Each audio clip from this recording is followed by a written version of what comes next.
ये सच है कि जिसके पास पैसा नहीं है वो इग्नोर होगा, उसको समाज भी इग्नोर करेगा। बैठना तो बेवकूफी है। रिटायरमेंट का एज नहीं होता है, उम्र एक नंबर है। आप अपने आप को काम करें और काम करके अपना स्वावलंबी बने रहें। अभी सर 2 दिन पहले मैंने आचार्य सुदर्शन जी महाराज जी का इंटरव्यू लिया था। 86 साल के हो गए हैं जी, देखिए बताइए। और कहते हैं क्या जी कि अभी तो छलांग लगाना बाकी जी है। रोजगार करना चाहते हैं, कंफ्यूजन है, पता नहीं चल पा रहा है कि आप क्या करें क्या ना करें। अंधेरे में सब कुछ बीत जाता है, सुबह से शाम हो जाता है, तय नहीं कर पाते हैं कि आपको करना क्या है। शुरू करेंगे, कितना पैसा लगेगा, कहां से क्या सहयोग मिल सकता है, कैसे क्या होगा। आज इन्हीं सब पर से हम पर्दा उठाएंगे और पर्दा उठाएंगे सुधीर कुमार सर पटना में MSME में अनुदेशक के पद पे कार्यरत है। कार्यरत मतलब इंस्ट्रक्टर हैं जो यहाँ पे आने वाले लोगों का मार्गदर्शन करते हैं। काफी अच्छे इंसान है। सौभाग्य हमारा कि हम आपको उनके सामने लाने में सफल हो रहे हैं। तो वीडियो को अंत तक देखिएगा बिना स्किप किए हुए। ये वीडियो काफी काम का है आपके लिए, आप सभी के लिए, चाहे पुरुष हो या महिला। सर आपका स्वागत है हमारे YouTube चैनल पे। सर लोगों का आप मार्गदर्शन करते रहते हैं, आज सोचे कि कैमरे के सामने भी आपको लाया जाए। जी जी सर MSME जी क्या है और लोगों को, चाहे पुरुष हो या महिला हो या किस एज वर्ग के लोगों को इसका लाभ मिल सकता है, कैसे लाभ मिल सकता है, आप लोग उसमें क्या मदद करते हैं, थोड़ा सा संक्षिप्त में बताएं। जी जी सबसे पहले तो मैं अपना परिचय दे दूं। मेरा नाम सुधीर कुमार है, मैं अनुदेशक हूँ MSME development and facilitation office government of India में। मैं यहाँ उद्यम विकास केंद्र इंटरप्राइज डेवलपमेंट सेंटर है वो, और एक स्टेट लेवल का लाइब्रेरी जो हमारा यहाँ स्मार्ट लाइब्रेरी के नाम से वो लोग जानते हैं, ठीक है। उसमें हमारे मतलब आपके जो ज़रूरत की चीज़ जो आप समझ रहे हैं कि आए नए लोगों के लिए, नए बच्चों के लिए हमारा ऑफिस, हमारा कार्यालय किस तरह से कारगर होगा, मतलब यही है आपको जानने का। जी जी जी जी जी तो सबसे पहले मैं बताना चाहता हूँ कि ये जो मंशा है हमारे नए मतलब कमर्स को कि हमें सरकारी नौकरी ही चाहिए, ये बिल्कुल अभी धारणा जो है दिन पर दिन बदल भी रहा है और कुछ लोग नहीं भी बदल पा रहे हैं। अभी मैं ये कहना चाह रहा था कि जो भी अभी नए बच्चे हैं उनको डबल माइंड होना नहीं है। डबल माइंड उससे मतलब कि नौकरी की तरफ भी दिमाग लगा रहे हैं और इधर बिजनेस की तरफ भी दिमाग लगा रहे हैं। मगर हम ये जरूर कहेंगे कि नौकरी करने का मतलब एक नौकर बनना है, नौकरी करने का मतलब एक नौकर बनना है, और बिजनेस करने का मतलब एक मालिक बनना है। तो आप अपना चुनाव कीजिए कि हम मालिक बनेंगे कि नौकर बनेंगे। नौकर बनने का मतलब है कि अब आप किसी के यहाँ नौकरी कीजिए, चाहे छोटे पद पर नौकरी कीजिए या बड़े पद पर नौकरी कीजिए, नौकर है। छुट्टी के लिए भी आपको सोचना पड़ेगा, आगे कहीं जाना है उसके लिए भी सोचना पड़ेगा, तनख्वाह का इंतजार करना पड़ेगा। और बिजनेसमैन है, अपना सब कुछ, अपना चूल्हा, अपना हलवाई, अपना सब कुछ। और आपके अंदर में कितने सारे मतलब वो आप कितने को रोजगार देंगे ये असीमित है। आपकी क्षमता पे, उसका क्षमता डिपेंड करता है कि आप आगे कितने बढ़िया कर सकेंगे। तो हम तो यही सजेशन देंगे कि हमारे MSME development and facilitation office Bharat सरकार का है, पाटलिपुत्रा में है। हमारे यहाँ मतलब हर तरह के नीचे स्तर से लेकर के ऊपर स्तर तक सारे लोग जो है उद्यमी को आगे सपोर्ट करने में कारगर रहते हैं। हमारे यहाँ जितने भी अधिकारी हैं इंक्लूडिंग हमारे निदेशक महोदय भी इस पर हमेशा बहुत सारे कार्यक्रम ESDP के तहत MDP है और भी हमारे बहुत सारे EAP कोर्सेज है जो लोन्स के लिए भी सपोर्टिव होते हैं। ऐसे कार्यक्रम बहुत सारे हमारे, अभी वेंडर डेवलपमेंट भी हमारा रेगुलर चलता रहता है। तो इस तरह के बहुत सारे कार्यक्रम हमारे लिए इंडस्ट्री डेवलपमेंट के लिए, एक उद्यम बनाने के लिए, एक उद्यमी बनाने के लिए किया जाता है। बिहार में सर जो रोजगार की स्थिति है और जिस हिसाब से अनएम्प्लॉयमेंट है जी, उसमें आप लोग का जो भूमिका है वो कहाँ तक सफल रहा है, थोड़ा सा देखिए मैं तो यहाँ अनुदेशक के पद पर हूँ, मगर हमसे ऊपर जो अधिकारी है, हमसे बड़े अधिकारी, उनसे भी बड़े अधिकारी, यहाँ तक कि हमारे निदेशक महोदय इसमें हमेशा कारगर रहते हैं, हमेशा कामों में एकदम लगनशील रहते हैं कि वो मतलब जितने भी जो भी आइडल व्यक्ति है जो कुछ नहीं कर पा रहे हैं वो किसी तरह से कहीं से सोर्स मिल गया उसको कि जाओ। बहुत लोग ऐसे आते हैं कि लोग बोलते हैं कि एक नंबर मिला था सर, एक एड्रेस मिला था, हम सोचे कि इसमें कुछ होता है तो हम आते हैं, मिलते हैं। जब वो आते हैं, जब उनको हम अपने उनके कामों के प्रति बताते हैं कि देखो एक अचार पापड़ बनाने वाला भी उद्यमी होता है, एक जहाज बनाने वाला भी उद्यमी होता है, आप अपने क्षमता से करो, आप मगर करो। मगर हमने क्या देखा है, मैं आपको सर यहाँ का कल्चर बता देता हूँ। बड़ी आश्चर्य होता है कि आते हैं मिलने के लिए हमारे पास और मोबाइल नीचे रख करके व्हाट्सअप खेलते हैं। उनको ज्ञान कहाँ से मिलेगा, और 5 मिनट में उनका मोबाइल बजने लगता है टन टन टन टन, और बोलते हैं कि अच्छा ठीक है सर फिर कल मिलते हैं। क्या हम कहाँ से उद्यम लगाएंगे? वो ये तो सही बात है, ये तो सही बात है। कहाँ से उद्यम लगाएंगे? वो तो फिर वो चले गए, पता ही नहीं वो कौन आए नहीं आए। सिंसियरिटी मतलब ये होना जरूरी है यहाँ पर, और आप लोग का वक्त ऐसे भी काफी कीमती होता है। मेरा एक कहना है कि देखिए एक उम्र है जिस उम्र के तहत, जैसे मान लीजिए अगर 20 साल का उम्र है, एक स्टडी का उम्र है, 25 साल की उम्र तक कुछ आगे सोचने की उम्र है, और 25 के बाद 30 में कुछ कर गुजरने का उम्र है। उसके बाद जो है 30 के बाद तो सेटल है, अपना एक कुर्सी होनी चाहिए जहाँ पे चाहे वो नौकरी हो चाहे पैसा हो। ये लोग नहीं मानते हैं, वो क्या करते हैं, स्टडी किए जा रहे हैं, नौकरी के पीछे दौड़े जा रहे हैं। 35 साल 40 साल गुजर गया मगर बैठे हैं, और ये जान रहे हैं कि पब्लिक समाज हमको इग्नोर कर रहा है। देखिए इग्नोरेंस है, पैसा नहीं है इग्नोरेंस होगा, ये सच है कि जिसके पास पैसा नहीं है वो इग्नोर होगा, उसको समाज भी इग्नोर करेगा। मगर ये तो कहाँ पता चलता है कि हमको लोग इग्नोर करते हैं। आप समाज में बैठेंगे 5 मिनट में आपको उसके बैठ जाएगा। मगर आप सोचिए कि हम अगर वही चीज एक वक्त के हिसाब से नौकरी के पीछे न जा करके एक बिजनेस के पीछे जाए, तो एक हमारा एम्प्लॉयमेंट अपना भी बनेगा और हम दूसरे को भी एम्प्लॉय कर पाएंगे। तो एक बहुत बड़ा हमारे हिसाब से, हमारे सोच के हिसाब से ऐसा है कि वक्त के हिसाब से चुनाव करना चाहिए। और हमारा आज के तिथि में हमारे सरकार, हमारा मिनिस्ट्री ऑफ एमएसएमई बहुत उद्यम लगाने में, चाहे प्रोस्पेक्टिव हो या एग्जिस्टिंग एंटरप्रेन्योर्स, इसके लिए सपोर्ट के लिए आगे काम कर रही है। सर कितने ट्रेड में आप लोग का मतलब कि सहयोग मिलता है? देखिए ऐसा है, आप जो जानना चाह रहे हैं, हम आपको एक बार पहले भी बताया कि एक सुई से लेके जहाज तक का सारे उद्यमी होते हैं। जितने लोग हैं सारे उद्यमी हैं जी। हाँ, आप एक सुई बनाने वाला भी उद्यमी है, पंक्चर बनाने वाला भी उद्यमी है, एसी टांगने वाला भी उद्यमी है, पंखा टांगने वाला भी उद्यमी है। आप में क्षमता क्या है, आप कर क्या सकते हैं? हमारे अपने गवर्नमेंट के वेबसाइट पर, मिनिस्ट्री ऑफ एमएसएमई पे एक प्रोजेक्ट प्रोफाइल होता है, आप उसको स्टडी कीजिए। हमारे जो अपना कार्यालय में एक लाइब्रेरी है जिसका नाम है स्मार्ट लाइब्रेरी है, वो राज्य स्तरीय लाइब्रेरी है। आप यहाँ पधारे, फ्री ऑफ कॉस्ट है, कोई पैसे नहीं लगेंगे, कोई मेंबरशिप नहीं है। आप यहाँ आए, यहाँ पे मैं ही बैठता हूँ, आप हमसे जानकारी ले लें कि इसमें क्या करना है नहीं करना है, आप एडवाइस तो लें, आगे बढ़े तो। मगर आप तो उस पर आप ध्यान देते नहीं है। हम आपको ये नहीं कहते हैं कि आप गलत है, आपका अभी सोच जो है अभी नौकरी की तरफ झुकान है। आप सोचिए कि एक नौकरी अगर करेंगे तो एमटीएस से लेकर अपर क्लास तक में कोई अफसर बन सकते हैं, मगर जब अगर बिजनेस बनेंगे तो कोई क्लास नहीं है, इसका अपना क्लास है, एक बड़ा क्लास है। आप अपने आप में ऑफिसर हैं, अपने आप में डायरेक्टर है, अपने आप में मैनेजर है। तो आपको सोचना चाहिए कि हमको जो है एक मतलब ये उद्यम आज के डेट में नहीं, बस जमाने से है। मगर क्या है ना, सोच जो है ना नहीं बदल रहा है, सोच नहीं बदल रहा है जी। तो मान लो ऐसा कि मेरे मन में आया कि हमको इस मोबाइल का कवर बनाना है, जी जी जी, ठीक है जी जी, हमारे पास कोई आइडिया नहीं है, जी जी जी, ठीक है जी, और कुछ नहीं है मेरे पास, जी, मेरे दिमाग में आया है कि हमको ये बनाना जी, है। बिल्कुल बिल्कुल बिल्कुल। तो सर वैसे लोगों को मोबाइल का कवर इसलिए कि लेटेस्ट है। देखिए ऐसा है कि आप जो हमसे डिस्कशन कर रहे हैं इस पे बहुत बड़ी बातें हैं।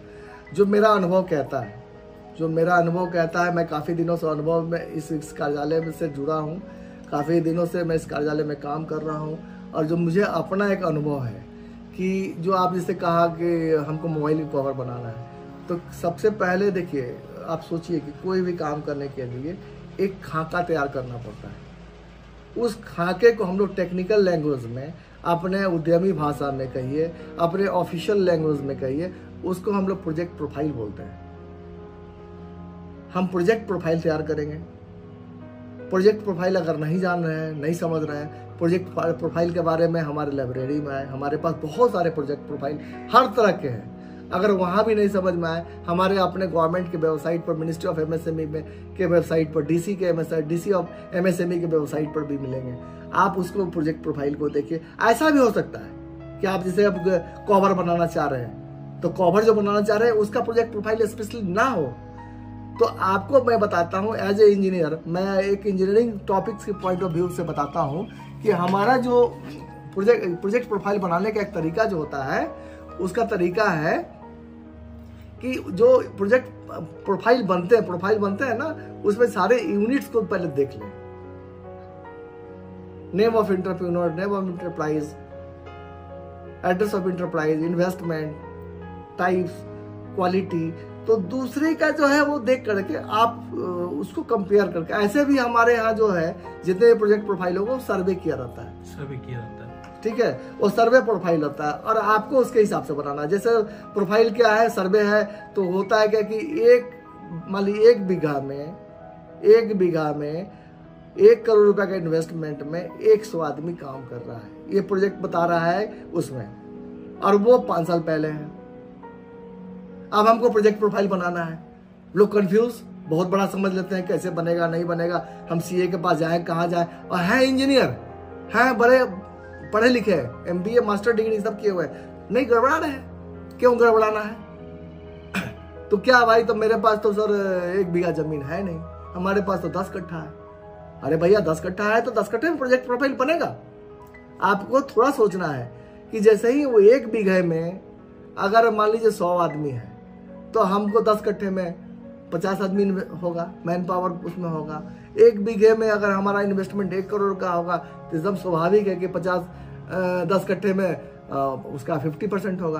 तो उसके हिसाब से कंपेयर, केवल इन्वेस्टमेंट जो होता है ना, उस इन्वेस्टमेंट का टाइमिंग है, चूंकि सर्वे किया है वो 5 साल पहले का है और आज हम प्रोजेक्ट प्रोफाइल बना रहे हैं, तो हमारा इन्वेस्टमेंट उस समय मान लीजिए 1 करोड़ का दिखता है, तो आज इन्वेस्टमेंट क्या होगा, तो उसमें उसकी कंपनी, उसके जो बीच का गैप है उसको इन्वेस्टमेंट के हिसाब से देख करके उसको इंटरेस्ट लगा करके, और बैंक का एक सिंपल इंटरेस्ट लगाइए, हमारा जो बनाने का तरीका है मैं बता रहा हूँ, और उसको उतने पर ला के कुछ टॉलरेंस 10 से 20% रख करके आप जो है प्रोजेक्ट प्रोफाइल आज के डेट में बनाइए जी। और बनाने के बाद आपको लमसम आइडिया हो जाएगा कि हम क्या कर सकते जी। सर आपने एक चीज बताया कि आपने लाइब्रेरी की चर्चा की है कि लाइब्रेरी सबके लिए है। जी जी जी जी, ठीक है, तो चलिए, तो लाइब्रेरी जब आपसे संपर्क करेंगे तो लाइब्रेरी का तो ये हो जाएगा जी। आपने कहा कि हम जागरूकता के लिए कई प्रोग्राम चलाते रहते हैं, हर महीने कुछ न कुछ चलता रहता है। हमारे निदेशक महोदय के तत्वाधान में होता है। हाँ, तो ये जो प्रोग्राम है उसकी जानकारी आम लोगों को, जैसे मान लिया कोई आम आदमी है करना चाहता है एमएसएमई से, तो उसको कैसे मिलेगी, कैसे जानकारी मिलेगी, क्या प्लेटफॉर्म? देखिए ऐसा है कि हम लोग जो है सारे उद्यमी का डाटा तैयार करते हैं, ठीक है ना। हम जो भी उद्यमी आते हैं हमारे पास, उनका डाटा रहता है हमारे पास, और जो प्रोस्पेक्टिव है उनका भी रिकॉर्ड रखते हैं हम लोग जो है प्रोस्पेक्टिव को भी समय समय पर खबर करते हैं। जो एग्जिस्टिंग एंटरप्रेन्योर्स है वो हमसे हमेशा कांटेक्ट में भी रहते हैं, हमारे कार्यालय कांटेक्ट से रहते हैं, और हमारे सारे प्रोग्राम में जितने भी उद्यमी हैं, एक बार अगर उनको इनविटेशन मिल गया, एक बार उनको बता दिया गया, तो चूंकि हमारे कार्यक्रम से वो बहुत लाभान्वित होते हैं, तो हम लोग एक बार उनको मैसेज करते हैं ना, तो वो उनको पता चल जाता है कि मैं क्या कर रहा हूँ, मेरा ऑफिस क्या कर रही है। ये तो हो गया सर फिजिकली रूप से आप लोग करते हैं। ये सारे चीज जो है ना, ये अभी जो राज्य स्तरीय आप जो देख रहे हैं हमारा लाइब्रेरी, इसका सबसे बड़ा दिन हमारे प्रदीप कुमार साहब निदेशक महोदय के तत्वाधान में है। उन्होंने इस बहुत बड़ा चीज को समझा कि नहीं, हमारा लाइब्रेरी जो है आगे बढ़े, हमारा लाइब्रेरी आगे। उन्होंने सारे चीज को यहाँ लगाया, उन्होंने एसी लगाया, उन्होंने वाईफाई लगाया, उन्होंने सीसीटीवी लगाया, और सारे चीज को अलाइन किया, सिस्टमेटिक वे में उन्होंने सजवाया, और आज स्थिति है, मैं भी उसका एक लाइब्रेरी को देख रहा हूँ, हमें भी अपने ढंग से वो काम करने का तरीका बताया। तो उन्होंने हम लोगों को एक बहुत बड़ा सिस्टमेटिक में बना करके, और आज हमारा लाइब्रेरी वो राज्य स्तरीय टाइप का, मतलब एकदम सारे चीज़ हमारे यहाँ, चाहे वो प्रोजेक्ट प्रोफाइल हो, टेक्निकल बुक्स हो, बीटीए का जितने बुक्स हो, आज पर छोटा छोटा इंडस्ट्रियल लॉ हो, और बहुत सारी चीज हमारे पास अवेलेबल है। जी जी जी, चलिए तो बहुत ही अच्छी बात है सर, बहुत ही अच्छा कदम। और हम लोग समय समय पर सभी लोगों को पत्र देके, ये हम लोग अपने ऑफिशियल लेवल पे हम लोग सभी लोगों को पत्र भी देते हैं, अब पत्र दे करके बताते भी है कि हमारे यहाँ राज्य स्तरीय लाइब्रेरी है, और हमारे यहाँ लोगों का आना जाना तांता लगा रहता है। तांता लगा रहता है। जी जी बिल्कुल। तो ये तो निदेशक महोदय का बहुत ही सराहनीय कदम है। जी जी जी, धन्यवाद मैं उनको देना चाहूंगा। जी जी जी। साथ ही सर मैं एक चीज और पूछना चाहूंगा कि ये तो आप पत्र के द्वारा या फिर जो आने वाले लोग कॉन्टेक्ट के द्वारा आप देते हैं, क्या हमारा अपना ऑफिस का फेसबुक सोशल मीडिया? जी अपना हमारे ऑफिस का MSME पटना के नाम से सोशल मीडिया फेसबुक भी है। अच्छा। हमारे ऑफिस का अपना ये जो इंस्टाग्राम भी है, हाँ सारे चीजें, यूट्यूब भी है, सारे चीजें ऑफिस का सभी के माध्यम से, व्हाट्सएप के माध्यम से, मैसेज के माध्यम से, कुछ कांटेक्ट के माध्यम से, किसी तरह से भी उनको खबर मिल जाती है। सर आपने काफी महत्वपूर्ण जानकारी दी है और मुझे लगता है कि लोग इससे लाभान्वित होंगे। आपने हमें समय दिया। मैं आपके माध्यम से सभी जो आने वाले नए बच्चे हैं जो कि आज रोजगार के प्रति, वो चाहे नौकरी के प्रति जो बेबस हो रहे हैं, मैं उनको एक अपने तरफ से मैसेज देना चाहता हूँ कि भैया ऐसा है, जीवन एक बार मिलता है, कमाई एक बार करनी है, और पब्लिक में अगर, समाज में अगर, घर में अगर आपको इज्जत पानी है तो अपने काम के प्रति सजग रहें, इधर उधर की भावनाओं में ना रहें। एक दोस्ती भी करें तो एक लिमिट दोस्ती करें जिससे आपके कामों में हमेशा कारगर हो, आपके लिए फायदेमंद हो, और एक समय दें, उतना ही एक लिमिट से वक्त दें जिस वक्त तक आपका स्टडी जो है वो नौकरी की तरफ जाए, और ज़्यादा समय को बर्बाद ना करें, और एक उद्यमी बन के दुनिया को दिखाएं, हमारे हिंदुस्तान को, हमारे भारत को एक उच्च स्तरीय दुनिया के पटल पे रखें।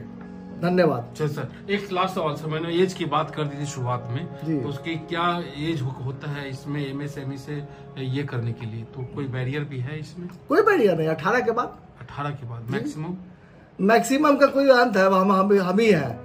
तो हम रिटायर कर जाएंगे तो हम जो रिटायर करेंगे क्या करेंगे? घर बैठेंगे क्या? हम भी एक उद्यमी बनने की कोशिश करेंगे? बैठना तो बेवकूफी है। हम तो एक बुजुर्ग के लिए भी एक बहुत बड़ा संदेश देना चाहते हैं कि भैया रिटायरमेंट का एज नहीं होता है, सही बात, एक नंबर होता है।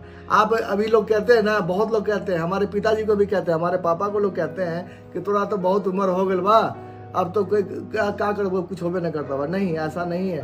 उम्र एक नंबर है। आप अपने आप को काम करें और काम करके अपना स्वावलंबी बने रहें। अभी सर 2 दिन पहले मैंने आचार्य सुदर्शन जी महाराज जी का इंटरव्यू लिया था। 86 साल के हो गए हैं जी। देखिए बताइए, और कहते हैं क्या जी कि अभी तो छलांग लगाना बाकी है। जी सही बात है। और देखिए ऐसा नहीं है, हमारा एक जो कार्यालय है ना, MSME development institute, development and facilitation office Patna, हमारे टॉप टू बॉटम जितने भी अधिकारी से लेकर के निदेशक महोदय से लेकर नीचे तक सारे लोग जो है ना, उन लोगों में हमेशा जोश रहती है काम करने के प्रति, और उद्यमी को हमेशा सजेस्ट करने के प्रति। जी चलिए सर, आपका बहुत बहुत आभार। बहुत जी थैंक यू। आप इंद्र सेन जी, आपने आए यहाँ, और सर आते रहेंगे सर। हाँ, और हमारे जो कार्यालय का काम और हमारा जो ये लाइब्रेरी है, इसको थोड़ा सा आप बताइए लोगों को कि हमारा लाइब्रेरी राज्य स्तरीय है। हमारे लाइब्रेरी में सारे चीज़ अब उपलब्ध है, और यहाँ कभी भी पधारे। और मैं तो और भी चीज़ देखता हूँ, मगर तब भी यहाँ मैं हमेशा मौजूद मिलूंगा, उनके सपोर्ट के लिए हमेशा बैठता हूँ, और जो भी तरह का उनको हो उद्यमी बनने के लिए यहाँ सारे चीज़ होते हैं। ठीक है, और गलत लोगों के संपर्क में ना रहे। ये बहुत बड़ी सीख है कि गलत लोगों के संपर्क में सही में नहीं रहे, और जो गलत लोग हैं वो भी सही राह पकड़े। Thank you. तो कैसा लगा ये वीडियो? मुझे लगता है कि ये आपके लिए एक उन्नति का मार्ग बनाएगा।